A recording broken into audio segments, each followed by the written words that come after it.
Today, we're going to go over the number one thing you should know if you're going night skiing. Now, a lot of people have gone day skiing, and maybe it's your first time night skiing, or maybe you've been night skiing for years.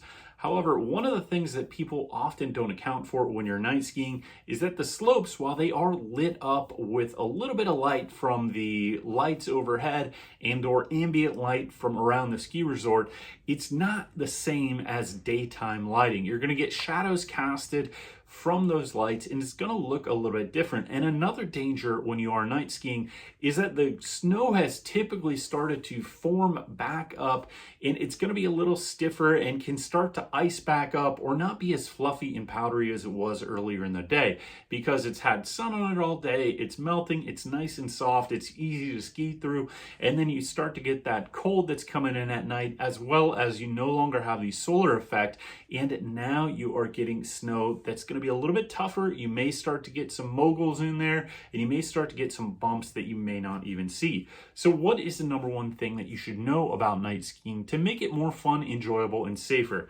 The number one thing for me, if you are going night skiing, is you need to invest in a set of goggles, either a clear or a yellow set, or you can get a set like this with a removable faceplate, and then you switch it out to a clear lens or a yellow lens.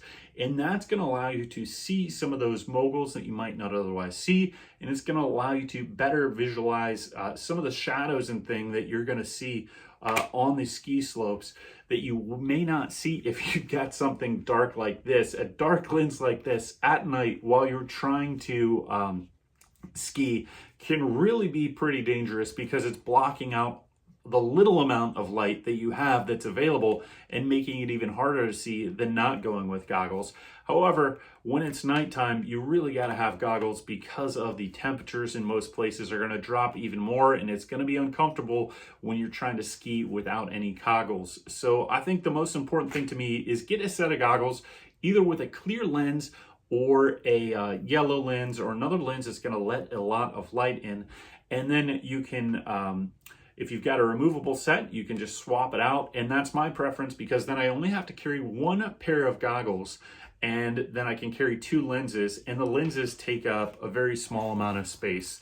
This one came with this little case, and I can just put the extra lens in here like so. And then you can see it's pretty thin, and I can just put that in a pocket in my jacket and have it with me for when it gets later in the day.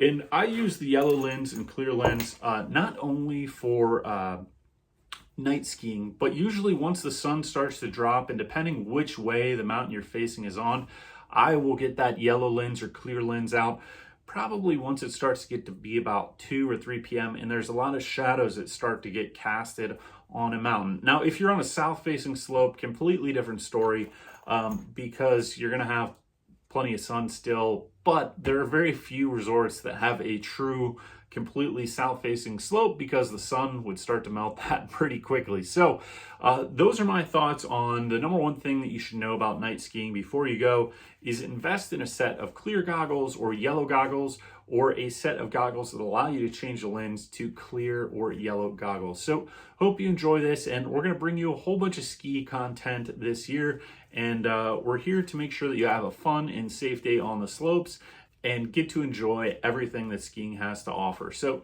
thanks for watching. We'll see you next time. And if you want to support us, you can click in any of the links below and see any of the courses we have or links to any of the products which do help support the channel. So thanks for watching, and we'll see you next time.